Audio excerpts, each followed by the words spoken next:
Earning సీజన్లో actual జోష్ అనేది ఇప్పుడు వచ్చిందండి. నిఫ్టీలో టాప్ వెయిటేజ్ స్టాక్స్ ఏంటండి? HDFC bank and Reliance industries. HDFC బ్యాంక్కి నిఫ్టీలో 12% వెయిటేజ్ ఉన్నది, రిలయన్స్కి 8.9%. సో నిఫ్టీలో ఈ రెండింటి తాలూకా వెయిటేజ్ చూస్తే 20% కన్నా ఎక్కువ ఉన్నది. అవునా కదా? అంటే దాని అర్థం ఏంటి? ఇఫ్ సపోజ్ ఈ రెండు స్టాక్స్ చెరో 2% పెరిగితే నిఫ్టీ మీద 0.4% ఎఫెక్ట్ ఉండే ఛాన్సెస్ ఉంటాయి. అఫ్కోర్స్ మిగతా స్టాక్స్ మీద కూడా డిపెండ్ అయి ఉంటుంది, బట్ చెప్తున్నానండి. సో ఇదొక 2%, ఇదొక 2% పెరిగితే నిఫ్టీ ఒక 0.4% పెరిగే ఛాన్సెస్ ఉన్నది వీటి వల్ల. అలాగే ఇదొక 2%, ఇదో 2% పడితే నిఫ్టీ 0.4% పడే ఛాన్సెస్ ఉంటాయి. అదే ఈ హెచ్డిఎఫ్సి బ్యాంక్ ఒక 5%, ఈ రిలయన్స్ ఒక 5% చొప్పున పడితే ఈ నిఫ్టీ ఒక 1% పడే ఛాన్సెస్ కూడా ఉంటాయా లేదా? అండ్ ఒకవేళ నిఫ్టీ అంతలా పడితే 1% అవసరం లేదండి, 0.5% పడినా నిఫ్టీ వీక్గా ఉన్నది అంటే మార్కెట్ కూడా వీక్గా ఉన్నది అని చెప్పి ఇండివిజువల్ స్టాక్స్ కూడా అమ్మే సిచ్యువేషన్స్ రావచ్చు. అవునా కదా? ఇదంతా మీకు ఎందుకు చెప్తున్నా అంటే ఈ HDFC bank and Reliance limited తాలూకా ఎర్నింగ్స్ రిలీజ్ అయ్యాయండి. రిలయన్స్ది ఫ్రైడే మన మార్కెట్ క్లోజ్ అయిన తర్వాత వచ్చింది, అండ్ హెచ్డిఎఫ్సి బ్యాంక్ది ఇవాళ వచ్చింది. సో ఇవి రెండు ఎలా వచ్చాయి? వీటిని ఇన్వెస్టర్స్ పాజిటివ్గా చూస్తున్నారా, నెగిటివ్గా చూస్తున్నారా? సోమవారం ఈ రెండు స్టాక్స్ ఎలా పర్ఫామ్ చేయనున్నాయి, దానివల్ల మన మార్కెట్ ఎలా ఎఫెక్ట్ అవ్వనుంది ఏంటి అనేది కంప్లీట్గా మాట్లాడుకుందామండి ఈ వీడియోలో. అర్థమైందా లేదా? నౌ 2 టాపిక్స్ మాత్రమే ఉన్నాయి కాబట్టి వీలైనంత వరకు నాలెడ్జ్ పాయింట్స్ కూడా యాడ్ చేసుకుంటూ వస్తాను. సో కొంచెం ఓపిక్గా చూస్తూ ఉండండి, మీకు కావాల్సిన ఇన్ఫర్మేషన్ మొత్తం వస్తుందండి. వెల్కమ్ టు రూపాయి తెలుగు. మీరు ఇంకా మన ఛానల్ని సబ్స్క్రైబ్ చేయనట్లు ఉంటే ప్లీజ్ సబ్స్క్రైబ్ చేసుకొని నోటిఫికేషన్స్ ఆన్లో పెట్టుకోండి. ఆ లైక్ అని, షేర్ అని, కామెంట్ అనేది చేస్తూ ఉండండి. రైట్, ఫస్ట్ రిలయన్స్ ఇండస్ట్రీస్ పరంగా సింపుల్గా మాట్లాడాలి అంటే రెవెన్యూ ఎక్స్పెక్ట్ చేసిన దానికన్నా బాగానే వచ్చింది, ఎబిట్టా కూడా ఎక్స్పెక్ట్ చేసిన దానికన్నా బాగానే వచ్చింది, but operating profit margin expect చేసిన దానికన్నా తక్కువ వచ్చింది, అండ్ నెట్ ప్రాఫిట్ కూడా ఎక్స్పెక్ట్ చేసిన దానికన్నా తక్కువ వచ్చిందండి. సో ఈ పైన రెండు స్ట్రీట్ ఎస్టిమేట్స్ని బీట్ చేసింది, ఈ కింద మాత్రం స్ట్రీట్ అనుకున్న దాని మీద కొంచెం తక్కువ వచ్చిందండి. సో డిసప్పాయింట్ చేసింది. సో మొత్తం మీద చూసుకుంటే పాజిటివా నెగిటివా అనేది అర్థం అవ్వాలి కదా మనకి. అది అర్థం అవ్వాలి అంటే రెవెన్యూ తెలుసు, ఆపరేటింగ్ నెట్ ప్రాఫిట్ తెలుసు, బట్ ఎబిట్టా తాలూకా అర్థం ఏంటి, ఆపరేటింగ్ ప్రాఫిట్ మార్జిన్ అంటే అర్థం ఏంటి అనేది మీకు తెలియాలి. అవునా కదా? తెలుసుకుందామా? జస్ట్ 1 లేక 2 నిమిషాలు ఇవ్వండి, మీకు అర్థమయ్యేటట్టు చెప్పేస్తాను. నా ఒక కంపెనీ తాలూకా ఇన్కమ్ స్టేట్మెంట్ చూద్దామండి. ఇన్కమ్ స్టేట్మెంట్నే ప్రాఫిట్ అండ్ లాస్ స్టేట్మెంట్ అంటారు కదా. అంటే మనకి అల్టిమేట్గా ప్రాఫిట్ ఎంత వచ్చింది లేకపోతే లాస్ ఎంత వచ్చింది అనేది తెలియాలి. ప్రాఫిట్ అంటే సింపుల్గా ఏంటండి? రెవెన్యూస్ మైనస్ ఎక్స్పెన్సెస్, అదేనండి. రెవెన్యూస్ మైనస్ ఎక్స్పెన్సెస్ చేస్తే ప్రాఫిట్ వస్తుంది, అంతే కదా. సో అందుకనే ఫస్ట్ సేల్స్ అండి, దీన్నే రెవెన్యూస్ అని కూడా అంటారు. నౌ దీంట్లోని ఒక్కొక్కటి నెగిటివ్ మైనస్ చేసుకుంటూ వెళ్ళాలి. సేల్స్ తర్వాత COGS అంటారు, కాస్ట్ ఆఫ్ గూడ్స్ సోల్డ్ అండి. అంటే ఫర్ ఎగ్జాంపుల్ బేకరీలో ఒక కేక్ అమ్మారు, ఆ కేక్ అమ్మితే 500 రూపాయలు వచ్చింది అనుకోండి, దాన్ని సేల్స్ అంటారు. ఆ కేక్ కోసం గుడ్లని, మైదా పిండని ఇవన్నీ కొంటారు చూడండి, అది 200 రూపాయలు అయింది అనుకోండి, వాటిని కాగ్స్ అంటారు. నౌ ఈ సేల్స్లోని ఈ కాస్ట్ ఆఫ్ గుడ్స్ తీసేస్తే వచ్చేదే గ్రాస్ ప్రాఫిట్. నౌ ఇప్పుడు ఆ కేక్కి కావాల్సిన గుడ్లని, మైదా పిండని ఇవన్నీ తీసేశారు, బట్ అక్కడ చెఫ్ అనే అతను ఉండాలి కదండి, అతనికి ఎంతో ఖర్చు అవుతుంది కదా, దాని తర్వాత సేల్స్ అమ్మేవాళ్ళు అది ఇది అని చెప్పి ఉంటుంది. సో ఒక కేక్కి అలాంటి ఖర్చులన్నీ తీస్తారండి, దాన్నే SG&A అంటారు, selling, general and administrative expenses అనమాట. అంటే ఇందులోనే స్టాఫ్ శాలరీస్ వచ్చేస్తాయి, అడ్మినిస్ట్రేటివ్ ఎక్స్పెన్సెస్, మిగతా ఎక్స్పెన్సెస్ అవన్నీ రేపు పొద్దున్న వీళ్ళు ఏమైనా మార్కెటింగ్ చేస్తే ఆ ఎక్స్పెన్సెస్ అవన్నీ ఇందులోకి వచ్చేస్తాయండి. సో గ్రాస్ ప్రాఫిట్ నుంచి ఈ SG&A తీసేస్తే వచ్చేదే ఎబిట్టా. దీన్నే ఆపరేటింగ్ ప్రాఫిట్ అని అంటారండి. దీన్ని ఏమంటారు? గ్రాస్ ప్రాఫిట్ అంటారు. దీన్ని ఏమంటారు? ఆపరేటింగ్ ప్రాఫిట్ అని అంటారు. నౌ దీని తర్వాత ఈ ఎబిట్టాలో అంటే earnings before interest, taxes, depreciation and amortisation. దీంట్లో డిప్రిషియేషన్ అండ్ అమోర్టైజేషన్, ఇక్కడ పెడదామండి అమోర్టైజేషన్, ఇవన్నీ తీసేస్తే వచ్చేదే ఎబిట్. ఓకే కదా. దీనిలోని మళ్ళీ ఇంట్రెస్ట్ తీసేస్తారు, దాని నుంచి మళ్ళీ ట్యాక్సెస్ తీసేస్తారు, అండ్ ఫైనల్గా వచ్చేదే నెట్ ప్రాఫిట్. అర్థమైందా లేదా? నౌ ఇప్పుడు చాలా జాగ్రత్తగా ఆలోచించుకొని చెప్పండి, నెట్ ప్రాఫిట్ అనేది దేని మీద డిపెండ్ అవుతుందండి? Of course cost of goods sold ఒకవేళ బాగా ఎక్కువ ఉన్నది అనుకోండి, అంటే సేల్స్ అంతే ఉండి కాస్ట్ ఆఫ్ గూడ్స్ సోల్డ్ ఎక్కువ ఉంటే నెట్ ప్రాఫిట్ తగ్గుతుంది. లేదు ఒకవేళ శాలరీస్ ఎక్కువ అవుతూ ఉంటే నెట్ ప్రాఫిట్ తగ్గుతుంది. లేదు ఒకవేళ డిప్రిషియేషన్, అమోర్టైజేషన్ ఎక్కువైతే నెట్ ప్రాఫిట్ తగ్గుతుంది. లేదు ఇంట్రెస్ట్ ఎక్కువైతే నెట్ ప్రాఫిట్ తగ్గుతుంది. లేదు ట్యాక్సెస్ ఎక్కువైనా నెట్ ప్రాఫిట్ తగ్గుతుంది, అంతేనే కదా. బట్ ఈ ఎబిట్టా తగ్గాలంటే ఏం జరగాలండి? వీటి మీద ఏంటి డిపెండ్ అవ్వదు కదా. ఈ క్వార్టర్ డిప్రిషియేషన్ ఎక్కువ ఉన్నా తక్కువ ఉన్నా, ఇంట్రెస్ట్లు ఎక్కువ ఉన్నా తక్కువ ఉన్నా, ట్యాక్సెస్ ఎక్కువ ఉన్నా తక్కువ ఉన్నా ఏమీ సంబంధం లేదు, ఈ ఎబిట్టాకి ఏమీ సంబంధం లేదండి. అంటే దాని అర్థం ఏంటి? ఇప్పుడు ఫర్ సపోజ్ ఒక సంవత్సరం లేదంటే ఒక క్వార్టర్లో ఒక 100 కోట్లు ఎబిట్టా వచ్చింది, బట్ ఆ సంవత్సరం ఏంటంటే ఎక్కువ ఇన్వెస్ట్మెంట్స్ చేసేసారు, దానివల్ల డిప్రిషియేషన్ ఛార్జెస్ ఎక్కువ ఉన్నాయి. లేదు అంటే ఆ సంవత్సరం ఒక 50 కోట్లు ఇంట్రెస్ట్లు కట్టారండి, అండ్ అది లాస్ట్ ఇయర్, ఇంకా దాని తర్వాత అప్పులు పెద్దగా ఉండవు అనమాట. లేదు అంటే ఆ సంవత్సరం వేరే దాటి వల్ల ట్యాక్సెస్ ఎక్కువ కట్టాల్సి వచ్చింది, బట్ నెక్స్ట్ సంవత్సరం నుంచి ట్యాక్సెస్ ఏముండవు. అదే లేదా? సో వన్ టైమ్ ఈవెంట్స్ని ఆల్మోస్ట్ లైక్ తీసేస్తుంది. ఈ ఎబిట్టా ఏంటంటే వన్ టైమ్ ఈవెంట్స్ని ఆర్ అన్సర్టెన్ ఈవెంట్స్ని ఆల్మోస్ట్ లైక్ తీసేస్తుంది. పూర్తిగా ఎబిట్టా మీద డిపెండ్ అయిపోలేము, బట్ చెప్తున్నా అండి, చాలా వరకు ఎనలిస్టులు ఏంటంటే నెట్ ప్రాఫిట్, ఇది కూడా చాలా ఇంపార్టెంట్ మెట్రిక్, బట్ దీనికన్నా ముందు ఎబిట్టా కూడా చూస్తారు. Now EBITDA divided by sales is nothing but EBITDA margin. Net profit divided by sales is nothing but net profit margin. Okay కదా? అర్థమైందా లేదా? అంతే అండి, అయిపోయింది. థియరీ ఏంటనేది అయిపోయింది. ఇప్పుడు ఒక్కొక్కటి చెక్ చేసుకుంటూ వెళ్దాం. ఎవరో ఒకరి మీద డిపెండ్ అవుదాం. ఈటీ నౌ మీద డిపెండ్ అవుదామండి. వీళ్ళ ఎక్స్పెక్టేషన్స్ ఏంటి, యాక్చువల్గా వచ్చింది ఏంటి అనేది చూద్దాం. ఫస్ట్, రెవెన్యూ పరంగా వీళ్ళు ఎక్స్పెక్ట్ చేసింది ఏంటంటే 2.58 lakh crores వస్తుందని ఎక్స్పెక్ట్ చేశారు. యాక్చువల్గా వచ్చిందని చెప్పమంటారా? 2.69 lakh crores. అంటే ఎక్కువ తక్కువ? ఎక్స్పెక్ట్ చేసిన దానికన్నా ఎక్కువ వచ్చిందండి. ఎబిట్టా ఏదైతే ఉన్నదో ఇంచుమించు 47,800 crores అలా వస్తుంది అని అనుకున్నారు, బట్ యాక్చువల్గా వచ్చిందంతా చెప్పమంటారా? 50,932 crores. సో ఎక్స్పెక్ట్ చేసిన దానికన్నా ఎక్కువే వచ్చింది. నెట్ ప్రాఫిట్ పరంగా చెప్పాలి అంటే 18,841 crores ఎక్స్పెక్ట్ చేశారు, అండ్ వచ్చిందంతా చెప్పమంటారా? 18,645 crores అండి యాక్చువల్గా వచ్చింది. సో ఎక్స్పెక్టేషన్స్ కొంచెం మిస్ చేసింది, అండ్ ఇంకొంతమంది అయితే ఇంచుమించు 19,000 crores ఎంతో రావచ్చని కూడా అనుకున్నారు. సో ఆ ఎక్స్పెక్టేషన్స్ని కూడా మిస్ చేసిందండి. అర్థమైందా లేదా? రెవెన్యూ పరంగా ఎక్స్పెక్టేషన్స్ని మీట్ చేసింది, ఎబిట్టా పరంగా ఎక్స్పెక్టేషన్స్ని మీట్ చేసింది. ఇది ఏదైతే ఉన్నదో మార్జిన్ పరంగా ఇది కొంచెం తగ్గింది, అండ్ నెట్ ప్రాఫిట్ ఏదైతే ఉన్నదో ఇది కూడా బాగా తగ్గిందండి. ఇందాక మనం చెప్పుకుందే, స్టార్టింగ్ మనం చెప్పుకుందే, అప్పుడు ఆ పాయింట్ మీకు అంతలా అర్థమై ఉండకపోవచ్చు, బట్ ఇప్పుడు అర్థమైందా లేదా? ఇప్పుడు జాగ్రత్తగా వినండి. ఎబిట్టా వరకు బాగానే ఉండి నెట్ ప్రాఫిట్ దగ్గర ఎందుకు తగ్గింది అంటే వీళ్ళు డిప్రిషియేషన్ ఒక 11% చూపించారు, అండ్ ఇంట్రెస్ట్ కాస్ట్ ఒక 7%కి పెరిగిందండి. ముందు మీద ఒక 7% పెరిగింది. నా ఇప్పుడు మీకు ఇంకొక విషయం తెలియాలి. ఇక్కడ డిప్రిషియేషన్ పెరుగుతుంది అంటే దాని అర్థం ఏంటి? మీకు డిప్రిషియేషన్ అంటే కొంతమందికి అర్థం కాకపోవచ్చు. మేబీ ఇప్పుడు ఒక 10 కోట్లు పెట్టి ఒక మెషినరీ కొన్నారండి. రిలయన్స్ వాళ్ళు 10 కోట్లు పెట్టి ఒక మెషినరీ కొన్నారు. దీని తాలూకా యూస్ఫుల్ లైఫ్ ఒక 10 years అనుకోండి. సో ఇప్పుడు 10 కోట్లు పెట్టి కొన్న ఆ సంవత్సరమే వీళ్ళు 10 కోట్ల ఎక్స్పెన్సెస్ చూపించరు. 10 years పనిచేస్తుంది కాబట్టి ప్రతి సంవత్సరం 1 crore సైడ్ తీస్తారన్నమాట. అదేదా? సో ఫస్ట్ ఇయర్ ఒక 1 కోటి రూపాయలు పక్కకు తీస్తారు దీనికోసం అని, దాన్నే డిప్రిషియేషన్ అంటారండి. సెకండ్ ఇయర్ కూడా 1 కోటి రూపాయలు పక్కకు తీస్తారు, దాన్నే డిప్రిషియేషన్ అంటారు. సో ఇప్పుడు డిప్రిషియేషన్ పెరుగుతుందంటే దాని అర్థం ఏంటి? ఎక్కువ ఇన్వెస్ట్మెంట్ పెడుతున్నారు అని అర్థం. సో ఇందాక మనం ఏం చేసాం? ఎబిట్టా వరకు ఎక్కువ ఉన్నది, బట్ నెట్ ప్రాఫిట్ తగ్గింది. వాళ్ళు ఏమంటున్నారు? ఎక్కువ ఇన్వెస్ట్మెంట్స్ చేసాం, సో డిప్రిషియేషన్ ఎక్కువ ఉన్నది అంటున్నారు. సో ఇన్వెస్ట్మెంట్స్ ఎక్కువ చేస్తున్నారు అంటే, ఎక్స్పాన్షన్ ఎక్కువ చేస్తున్నారు అంటే రేపు పొద్దున్న సేల్స్ ఎక్కువ పెరిగే ఛాన్సెస్ ఉన్నాయా లేదా? ఇంతవరకు మీకు అర్థమైందా లేదండి? మాట్లాడుకుందాం. ఇన్వెస్టర్స్ తాలూకా సెంటిమెంట్ ఎలా ఉండొచ్చు ఏంటి అనేది మాట్లాడుకుందామండి, బట్ నేను చెప్తున్నంత వరకు మీకు అర్థమవుతుందా లేదా చూడండి. నా ఇప్పుడు మనం ఏం చేయాలంటే సెగ్మెంట్ వైజ్ చూడాలండి.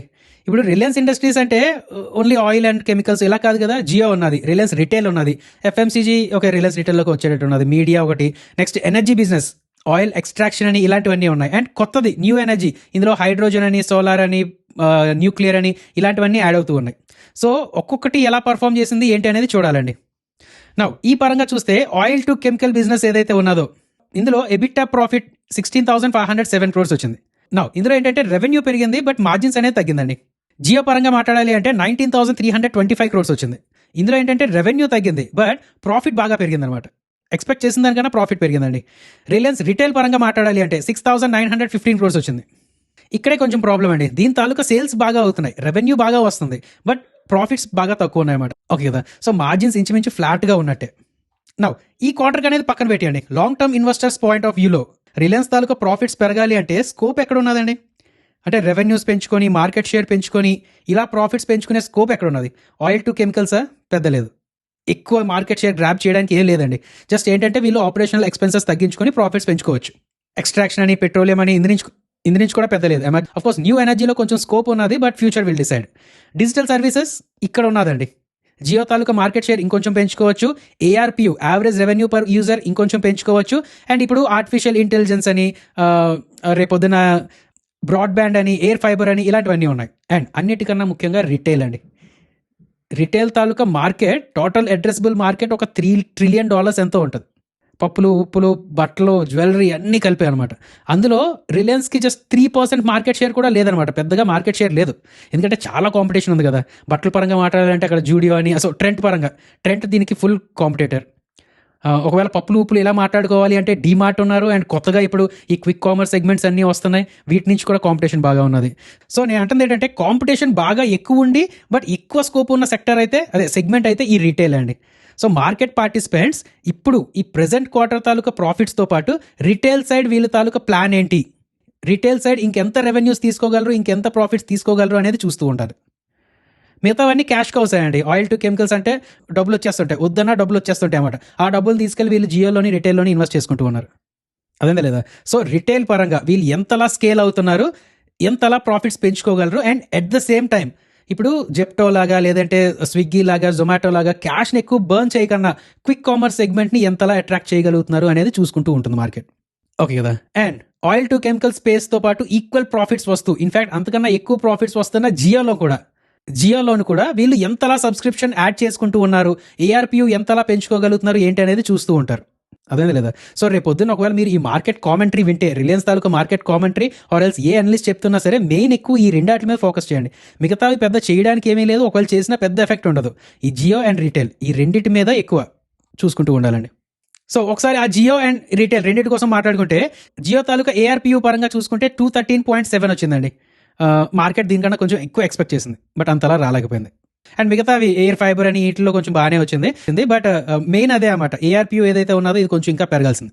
నా రిటైల్ పరంగా మాట్లాడాలి అంటే ఇందులో మార్జిన్స్ అనేది 8%, ఎబిట్టా మార్జిన్ 8% మెయింటైన్ చేస్తుందండి. లాస్ట్ ఇయర్ అయితే ఇది 8.6% వచ్చింది బట్ ఇప్పుడు 8% మాత్రమే. మేబీ వీళ్ళు ఫెస్టివల్ తాలూకు ఆఫర్స్ ఎక్కువ ఇవ్వడమో లేదంటే క్విక్ కామర్స్ కోసం ఎక్కువ ఇన్వెస్ట్మెంట్స్ పెట్టడం ఇవన్నీ చేసుకుంటూ వస్తున్నారు. అండ్ క్విక్ కామర్స్ పరంగా ఇప్పుడు టాప్ సెకండ్ అండి. ఫస్ట్ నాకు తెలిసి జెప్టో ఏదో ఉన్నట్టుంది, వీళ్ళు second in terms of orders అనమాట. సో ఆ రేంజ్కి మేము వచ్చాము. సో క్విక్ కామర్స్ సెగ్మెంట్ని కూడా మేము బాగానే క్యాటర్ చేస్తున్నామని చెప్పి అనడం జరుగుతుంది. సో నన్ను అడిగితే షార్ట్ టర్మ్లో నెట్ ప్రాఫిట్ ఏదైతే ఉన్నదో ఎక్స్పెక్టేషన్స్ని మీట్ చేయలేకపోయింది కాబట్టి కొంచెం షార్ట్ టర్మ్లో నెగిటివిటీ వచ్చే ఛాన్సెస్ ఉంటాయండి.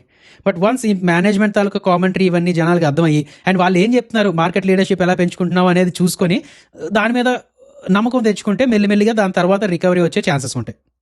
నా రిలయన్స్ తన రిజల్ట్స్ ఇచ్చిన తర్వాత మన మార్కెట్స్ అయితే క్లోజ్లో ఉన్నాయి బట్ లండన్లో ఏంటంటే జీడీఆర్ అంటారు, రిలయన్స్ జీడీఆర్. ఇప్పుడు మనకి ఇన్ఫోసిస్ ఏడీఆర్ అని, విప్రో ఏడీఆర్ అని, హెచ్డిఎఫ్సి బ్యాంక్ ఏడీఆర్ ఎలా ఉందో రిలయన్స్ తాలూకా జీడీఆర్ అని ఒకటి ఉంటుందండి. అది ఆల్మోస్ట్ లైక్ ఒక 2% అలా నెగిటివ్లో ఉన్నది. సో అర్థమైందా లేదా అండి? అనాలిసిస్ ప్రకారం అయితే ఇదే.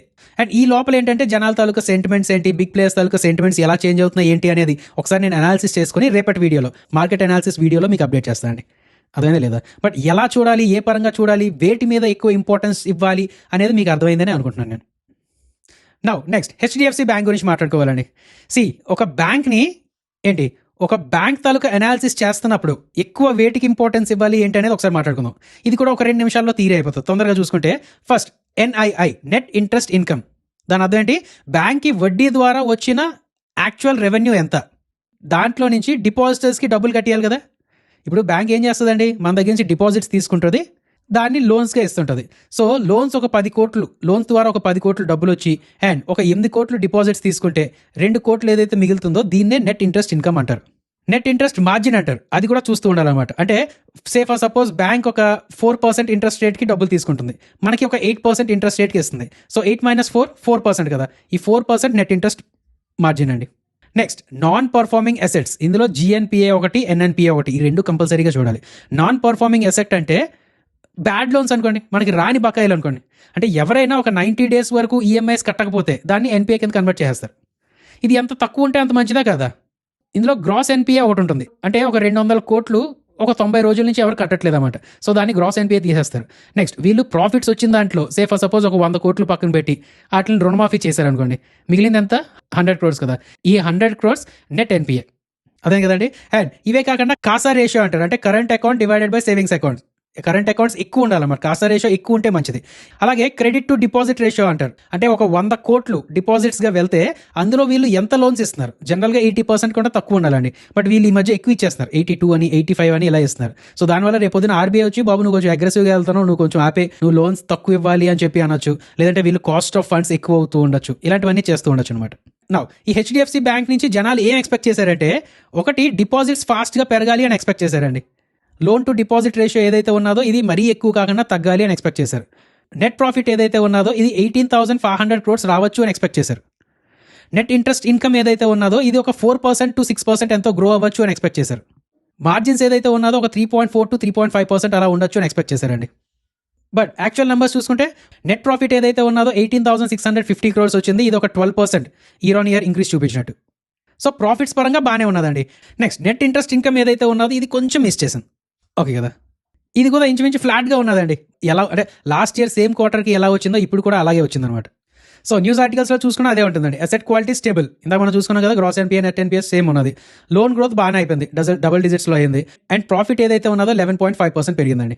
సో యాజ్ ఆఫ్ నౌ చూసుకుంటే కొంచెం పాజిటివ్ అనిపిస్తుంది. రిలయన్స్ అనేది కొంచెం ఎక్స్పెక్టేషన్స్ని మిస్ చేసింది కాబట్టి కొంచెం నెగిటివ్ అనిపిస్తుంది. హెచ్డిఎఫ్సి బ్యాంక్ ఎక్స్పెక్టేషన్స్ని మీట్ చేసింది అండ్ ప్రాఫిట్ కొంచెం పెంచుకుంది కాబట్టి కొంచెం పాజిటివ్ అని అనిపిస్తుంది. బట్ యాజ్ ఆఫ్ నౌ అండి అది మిగతా కూడా మీరు అనాలిసిస్ చేసుకుంటూ ఉండండి. చెప్తాం కదా, ఏది డైరెక్ట్ ఫైనాన్షియల్ అడ్వైస్ కాదనమాట. ఇది కొనండి అది అమ్మండి అనేది మేము ఎప్పుడు చెప్పాం. బట్ అనాలిసిస్ ఏదైతే ఉన్నదో అందులో ఇంపార్టెంట్ పాయింట్స్ ఏవైతే ఉన్నాయో అవన్నీ మీకు నీట్గా ఎక్స్ప్లెయిన్ చేసుకుంటూ వస్తుంటాం మేము. సో ఈ వీడియో పరంగా ఇంతే అండి. అండ్ రేపు మార్కెట్ అనాలిసిస్ వీడియోలో ఇంకొంచెం క్లియర్గా క్రిస్పియర్గా ఏంటేంటి అనేది మీకు ఎక్స్ప్లెయిన్ చేయడానికి ట్రై చేస్తానండి. ఈ లోపల ఎలాగో రీసెర్చ్ రిపోర్ట్స్ అనేవి వస్తాయి, అలాగే అనలిస్టుల తాలూకు ఎక్స్పెక్టేషన్స్ ఏంటి, సెంటిమెంట్స్ ఎలా ఉన్నాయి ఏంటి అనేది తెలుస్తూ ఉంటాయి కాబట్టి అవన్నీ రేపు వీడియోలో కవర్ చేసుకుందాం. ఇదండి ఈ వీడియో కూడా మీకు యూజ్ అయింది అనిపిస్తే ప్లీజ్ మన రూపాయి ఛానల్ని లైక్ చేయండి, షేర్ చేయండి, సబ్స్క్రైబ్ చేసుకుంటూ మీ ఫ్రెండ్స్తో షేర్ చేస్తూ ఉండండి. జై హింద్. ఒకసారి మన డిస్క్లైమర్ చూసేయండి. మేము ఏది చెప్పినా సరే అది ఎడ్యుకేషన్ అండ్ ఇన్ఫర్మేషన్ పర్పస్ కోసమే. మేము SEBI registered adviser or research analyst రెండు కాదు. మేము ఏమి ఇచ్చినా సరే అది ఫైనాన్షియల్ అడ్వైస్ కాదు. We are not giving any buy or sell calls. ఏది ఫైనాన్షియల్ అడ్వైస్ కాదండి, జస్ట్ ఎడ్యుకేషన్ ఇన్ఫర్మేషన్ పర్పస్ కోసం. మీ ఓన్ రీసెర్చ్ చేసుకోండి, లేదు అంటే ఒక సెబీ రిజిస్టర్డ్ అడ్వైజర్ అయినా కలండి.